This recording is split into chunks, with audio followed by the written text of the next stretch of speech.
반갑습니다. 영화처럼 사는 남자 최현교 교무입니다. 오늘 곧 한 송이씩 받으시니까 기분이 좀 어떠세요? 오늘 무슨 날이냐고 하시더라고요.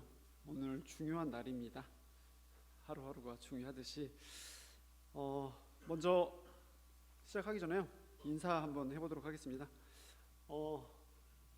우리가 행복하다고 말하는 순간 주위에 5명 이상이 행복감을 느낀다고 해요. 그 다음에 아프리카 그 원주민들 말에 의하면 사랑한다는 것은 이해한다는 의미가 있다고 합니다. 그래서 우리 다 함께 인사 한번 해보도록 하겠습니다. 제가 우리는 하면 우리 교직원 선생님들께서는 행복합니다 크게 해주시면 되고, 모두를 하면 이해한다는 뜻에서 사랑합니다 이렇게 하시면 돼요. 아시겠죠? 자, 우리는 모두를 다시 한번 해보시겠습니다. 우리는 모두를 이렇게 하면 보통 박수를 쳐주시거든요. 감사합니다. 오늘 10월의 마지막 전날이고 해서 꽃을 일일이 제가 하나씩 다 포장을 하지 않았고요. 꽃가게에 내일 필요합니다 했더니 바로 내일 해드리겠습니다 하시더라고요. 그래서 오늘 아침에 잘 가지고 왔습니다. 지난 우리 남궁영 교무님이 컬투쇼 이렇게 보여주시더라고요. 방귀 나눠 먹는 컬투쇼를 보여주셨는데, 저희가 10월이고 해서 회사 근처로 이거 한번 보고 시작하도록 하겠습니다. 원룸은 정말 작았고 싱크대와 발디딜 틈없는 화장실이 전부였습니다. 주변에 친구도 없다 보니 맨날 혼자 저녁에 치킨이나 족발을 시켜서 술 한잔하는 게 일상이 되어버렸어요. 금요일 저녁 치킨에 소맥을 말아서 마시고 있는데 여친한테 전화가 왔어요. 이 사람 뭐 왜 이래 혼자서. 여친한 전화가 왔어요. 내일 부산 올라올 거지? 혜원아, 나 너무 힘들다. 회사 일 잘 안 되고 혼자 사는 것도 너무 힘들고. 이렇게 불쌍한 척 통화를 하다가 전화를 끊고 상을 치는데 항상 치킨 무가 문제였어요. 음식 쓰레기도 많이 안 모이고 여름이라 벌레도 잘 생기고, 그래서 종종 변기해버리곤 했습니다. 근데 조금씩 버려야 되는데 스위치에 한꺼번에 확 버렸더니 변기가 치킨 무로 막혀버린 거예요. 아, 나 짜증나 진짜. 그냥 변기가 막히고, 나 짜증나 진짜. 이거 어떻게 하면 짜증나게. 그러면서 변기를 뚫고 있는데 아무리 뚫어도 안 뚫리고 변기물은 넘치고 정말 미쳐버리겠어요. 그때 여친한테 문자가 왔어요. 오빠 많이 힘들지? 그래도 힘내고 잘 자. 나 정말 죽어버리고 싶어. 답장을 하고 다시 변기를 뚫으려다가 휴대폰을 변기에 빠뜨렸습니다. 짜증나 진짜! 너무 덥고 짜증나서 술에 취한 채 팬티만 입고 그냥 자버렸어요. 다음날 배가 아파서 일어났습니다. 뱃속에 그분들이 쓰나미처럼 밀려와서 얼굴이 파래지는데 변기는 막혀서 물이 넘치고 있고 미쳐버릴 것 같았어요. 급해서 세수대를 가지고 와서 거기에 일을 보기 시작했어요. 그지 같아. 야, 진짜 이거 뭐야? 그때였습니다. 쾅. 낯선 남자의 목소리였어요. 김동훈 씨. 아이씨, 누구야? 똥 싸야 돼! 아무도 없는 척 해야지. 김동훈 씨 계십니까? 인기척이 없는데 일난 거 아니야? 김동훈 씨, 119입니다. 문 좀 열어보세요. 나 미치겠네. 이제 119에서 나를 찾아오는 게 아니라 똥 싸야 돼, 이제. 알고 보니 여친이 어제 제가 죽고 싶다는 문자를 보낸 이유로 밤새 전화도 안 받고 해서 119에 신고를 했던 거예요. 안 되겠어. 물을 따자고! 덜그럭 소리가 났어요. 혹, 들어오지 마! 김동훈 씨 안에 계십니까? 들어오지 말라고요! 문 좀 열어보세요. 지금 안 돼요. 제발 나중에 오세요. 자살 신고가 들어왔습니다. 김동훈 씨. 덜그럭. 아니, 그게요! 문 닫지 마요! 문 닫으면 정말 죽어버릴 거예요! 동훈 씨, 우선 진정하세요. 진정하시고 문을 열어보세요. 정말 미쳐버릴 것 같아. 나 죽어버릴 거야, 들어오냐! 5벽짜리 원룸 한가운데 홀딱 벗고 쪼그리고 앉아있는 세수대에 엉덩이를 대고 멈출 수가 없는데 어떻게 문을 열 수가 있어요? 덜그럭 문 여세요.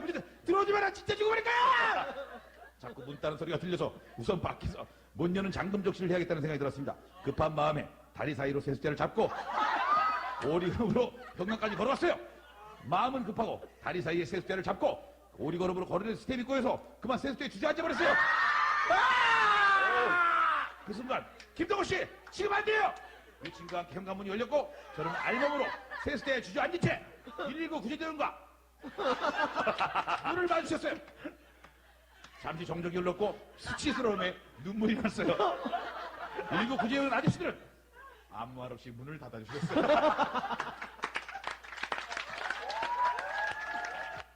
네, 우리 신입 직원 선생님들 생각이 나서 이 영상을 좀 가져왔습니다. 힘내십시오. 이런 사진 보신 적 있으시죠? 이 사진을 딱 보면서 측면이 먼저 보이던가요? 아니면 정면이 먼저 보이는가요? 자세히 보면 정면, 측면이 다 보이거든요. 근데 정면을 먼저 보면 상당히 이성적이다 라고 얘기를 하고, 측면을 먼저 보게 되면 상당히 이 사람은 감성적이다 라고 우리가 이제 표현을 하고 있죠. 제가 오늘 꽃을 이렇게 나눠드리면서 우리 직원 선생님들을 보니까 감성적인지 이성적인지 대충 알겠더라고요. 오늘 무슨 날이냐고 이렇게 많이 묻더라고요. 오늘 중요한 날입니다. 자, 이런 시험 문제는 어떻습니까? 어제가 내일이었으면 좋겠다. 그러면 오늘이 금요일일 텐데. 그렇다면 오늘은 무슨 요일일까요? 어제가 내일이었으면 좋겠다.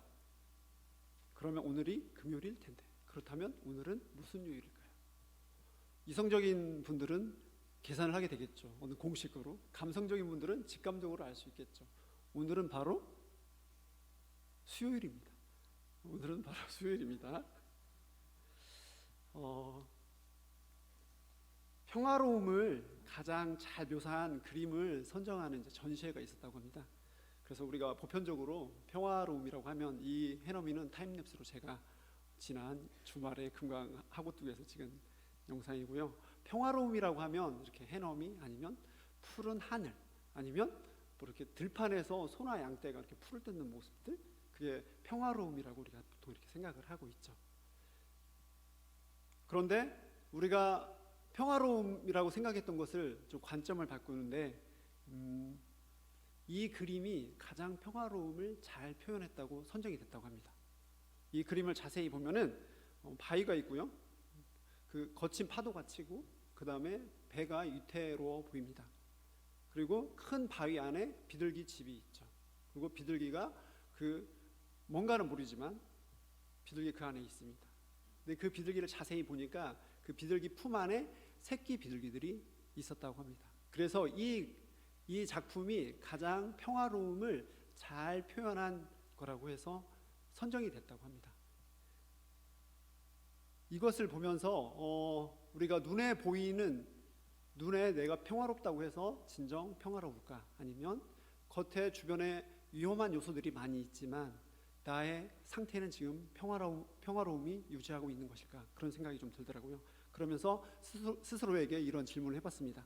나는 지금 평화로운가? 그리고 내가 지금 근무하고 있는 우리 학교, 우리 원광대학교는 평화롭다고 말을 할 수 있을까? 그런 생각이 들었습니다. 주변에서 학령 인구가 감소하면서 우리 대학들은 평소에 겪어보지 못했던 여러 가지 문제들을 직면해 있다고 합니다. 그리고 무한 경쟁 속에서 살아남아야 하는 여러 가지 요소들이 내포되어 있죠. 그래서 우리 학교에서도 우리 총장님을 비롯해서 모든 구성원들이 어떻게 하면 이 위험 요소들을 잘 극복해 갈까 하면서 노력을 하고 있다고 저는 생각을 하고 있어요. 그런데 이거와 좀 다르게 이 원광대학교라고 하는 큰 품 안에서 살고 있는 우리 학생들은 우리 교직원 선생님들이 느끼는 것만큼 그렇게 위험하게 생각을 하지 않는 것 같더라고요. 평화로운 상태가 아닌가 그런 반응들을 보이더라고요. 그래서 수업 시간에 우리 학생들한테 제가 종종 묻는 질문이 있습니다. 발칙한 상상이라고 30년 후에 우리 학교는 어떤 모습을 하고 있을 것 같냐 하는 질문들을 간혹 합니다. 그러면 페이퍼에 이제 적어댑니다. 그러면 이런 이야기를 합니다. 전동 킥보드 타고 다니는 학교, 그 다음에 학교 안에서 자동차가 안 다니는 학교, 그리고 그다음에 우리 봉황탑이 고정되어 있잖아요. 봉황탑이 회전했으면 좋겠다. 그다음에 밤에는 불이 반짝반짝 나왔으면 좋겠다. 그런 발칙함을 넘어서 끔찍한 상상들을 막 하곤 합니다. 그런데 한 학생이 페이퍼에 남겨준 내용이 저의 좀 머릿속에 많이 남더라고요. 30년 후에 원광대학교는 지금만 같았으면 점점점 이렇게 적었더라고요. 지금만 같았으면. 이 한 문장의 글을 보면서 저는 여러 가지 생각이 좀 들었습니다. 그래서 그 학생에게 다시 구체적으로 물었습니다. 지금만 같았으면이 어떤 의미가 있냐 했더니 이 학생은 원광대학교는 지금도 빛이 나고 30년 후에는 더 빛이 날 것입니다. 이렇게 확신에 찬 목소리로 저에게 얘기를 하더라고요. 그래서 여기에서 30년 후에 어떻게 더 빛이 날 것 같냐 하고 더 구체적으로 물어보면 본인이 이 학교에 다니기 때문에라고 답을 할 것 같아서 질문을 하지 않았어요. 질문하지 않고 좋은 의미로 해석을 해야 되겠구나, 그렇게 해석을 하고 있었습니다.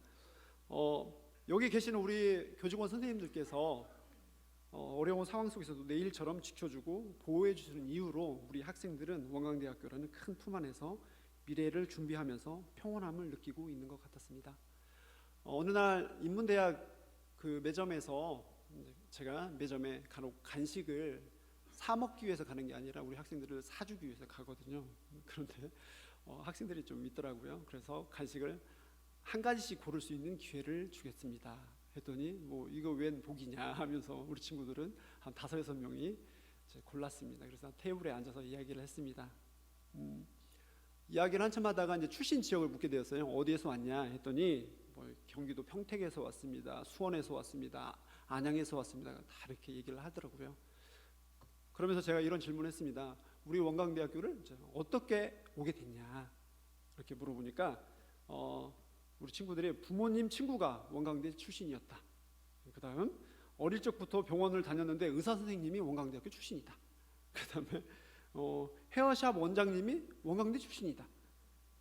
아니면 가까운 누군가의 원광대학교를 물어보면 좋은 이야기를 많이 해줘가지고 원광대학교를 이렇게 진학을 하게 되었다. 그런 얘기를 하더라고요. 그 다음에 또 다른 2명의 친구가 선후배가 있었는데 그 친구들이 본인들은 중학교 선후배라고 합니다. 그래서 선후배가 어떻게 우리 학교로 오게 되었습니까? 이렇게 물어보니까 이 선배 언니가 이 후배를 잘 설득을 시켜줬대요. 부모님한테 잘 설득을 하고 그래가지고 그 후배가 원광대학교에 진학을 하게 되었습니다 하더라고요. 그래서 그 선배 언니한테 어떻게 이렇게 기특한 생각을 하게 되었습니까? 했더니 교무님 그게 내일이잖아요. 그렇게 얘기를 하더라고요. 저는 이 소리를 들으면서 우리 학교 일에 대해서 보이지 않는 곳에서 소리 없이 동문이 됐든 우리 재학생들이 됐든 내일처럼 주인의 마음으로 정성을 다하고 있구나 그런 생각이 들었습니다. 우리 학교를 생각하고 사랑해주고 또 위로해주는 이유들로 우리 학생들은 우리 원광대학교라는 큰 품 안에서 평화롭게 평온함을 느끼면서 30년 후에 이 학교는 더 빛날 것이라고 당당하게 말할 수 있는 것 같습니다. 대종사님 말씀에 주인은 모든 일에 앞장을 서며 자기가 주인이기 때문에 불평이 없으며 중심되는 일이나 변두리의 일이나 경계를 따라 그 일을 버리지 아니하고 그 성취를 위하여 끝까지 힘을 쓴다고 했습니다. 그 일을 버리지 아니하고 그 성취를 위하여 끝까지 힘을 쓴다. 주인에게 모든 일은 바로 내일이 될 것입니다. 내일을 하고 있는 모든 사람이 우리 학교의 주인입니다. 의과대학 간호학과에 그 백목련이라고 하는 원불교 동아리가 있습니다. 이 백목련 원불교 동아리는 교학대학 고원국 교무님께서 초대 교무님으로 2009년도에 창립한 동아리입니다. 근데 내년에 이제 10주년 기념 행사 준비를 하면서 우리 2학년하고 3학년 임원들이 이제 저하고 자주 만나고 있습니다. 만나다 보면 항상 그 기숙사 생활을 하기 때문에 생활관 이야기를 합니다. 생활관, 여자 생활관 표중인 교무님이 너무 사감님이 좋습니다. 남자 생활관 최원식 사감님이 너무 좋습니다. 뭐 그런 얘기를 주로 합니다. 그런데 어느 날 갑자기 한 학생이 이런 얘기를 했습니다. 총장님께서 생활관에 들어와서 생활하시게 된대. 그 얘기를 하는 거예요. 총장님께서 생활관에 들어오신다는 소리를 듣고 우리 학생들 반응이 헐 대박 그랬습니다. 그러면서 한 친구가 질문을 했습니다. 그럼 총장님 룸메이트는 누구야? 그러는 거예요. 다들 대답을 못하고 헐하고 있었습니다. 그런데 저에게 그러는 겁니다. 교무님, 총장님 룸메 아십니까? 저도 속으로 내가 룸메를 해드려야 되나? 당황해하고 있을 때 저의 옆에 있던 친구가 센스 있게 이렇게 대답을 합니다. 총장님께서는 학교 자체가 룸메겠지. 이렇게 센스 있는 얘기를 해주시더라고요. 그래서 제가 순간 모면할 수 있었습니다. 룸메를 안 해도 되겠구나 그런 생각이 들었습니다. 이 답변을 듣고 주위에 있던 학생들이 역시 현명한 답이다. 역시 우리 학교가 최고의 학교인 것 같다. 이래서 우리 학교를 좋아할 수밖에 없다 이런 얘기를 하더라고요. 풍연심이란 바람은 마음을 불어한다는 이 풍연심이라는 말을 알고 있을 것입니다. 옛날에 전설 속의 동물 그 발이 하나밖에 없는 기라는 동물이 있었습니다. 이 기는 발이 하나밖에 없기 때문에 발이 여러 개 달려 있는 지네를 무척 부러워했답니다. 근데 이 지네도 부러워하는 동물이 있었는데 지네는 뱀을 부러워했답니다. 왜냐하면 발이 없이 어디든 갈 수 있는 뱀이 너무 부러웠답니다. 근데 이 뱀도 부러워한 게 있었는데 바람이 부러웠답니다. 왜냐하면 자기가 애써 힘쓰지 않아도 갈 수 있는 바람이 무척 부러웠다고 합니다. 이 바람도 부러운 게 있었는데 눈이 부러웠다고 합니다. 왜냐하면 내가 어디든 다 마음대로 볼 수 있으니까 눈이 부러웠다고 합니다. 그런데 이 눈도 부러운 게 있었다고 합니다. 이 눈은 마음이 부러웠다고 합니다. 왜냐하면 자기가 어떤 상상을 다 해도 모든 것을 상상해낼 수 있기 때문에 마음이 무척 부러웠다고 합니다. 그러면 이 마음은 부러운 게 없었을까? 그래서 마음에게 물었습니다. 마음은 부러운 게 없습니까? 마음도 이렇게 얘기했습니다. 저도 부러운 게 있습니다. 저는 외발 달린 기가 부럽습니다. 그렇게 얘기를 했다고 해요. 세상의 모든 존재는 어쩌면 서로가 서로를 부러워하고 있는지도 모릅니다. 이것을 달리 생각해 보면 세상에서 가장 아름다운 것은 결국 자기 자신이다 라는 해석을 할 수 있겠습니다. 세상에서 가장 아름다운 것은 나입니다. 그리고 세상에서 가장 아름답고 부러워하는 대학은 내가 현재 다니고 있는 원광대학교였으면 하는 바람이 저에게는 있습니다. 우리 신직원 선생님들, DJ의 그 라디오 음성을 통해서 들려오는 바로 내일 찍을 것이다 라는 말이 저의 귀에는 희망을 찍겠다는 소리로 들리더라고요. 마크리브 그 사진 작가가 찍었던 것은 평생 희망을 찍었던 것이 아닐까라는 생각과 함께 그래서 많은 사람들이 그 작가를 많이 사랑해주고 좋아했구나라는 생각이 들었습니다. 그러면서 저 스스로에게 두 가지 질문을 한번 해봤습니다. 우리 원광대학교가 제일 빛났던 최고의 순간을 말한다면 언제라고 말할 수 있을까? 우리 원광대학교가 가장 빛났던 순간이 언제라고 말할 수 있을까? 그 질문을 스스로에게 던져봤습니다. 우리 학교의 최고의 순간은 바로 지금이라고 생각을 하고 있고요. 지금보다 내일이 더 희망찰 것이라고 저는 생각을 하고 있습니다. 왜냐하면 우리들이 있고 내일을 준비하는 우리 학생들이 여기에 있습니다. 그리고 누군가는 모르겠지만 우리의 학교를 오기 위해서 기대를 하고 희망을 품고 있는 누군가가 있기 때문에 우리 학교가 희망적일 것이다 라는 생각을 해봅니다. 이런 소리를 들을 때 보통 동의하시면 박수를 치거든요. 이게 센스거든요. 자, 대산종사님 말씀에 앞으로 돌아오는 세상은 참으로 좋으리라.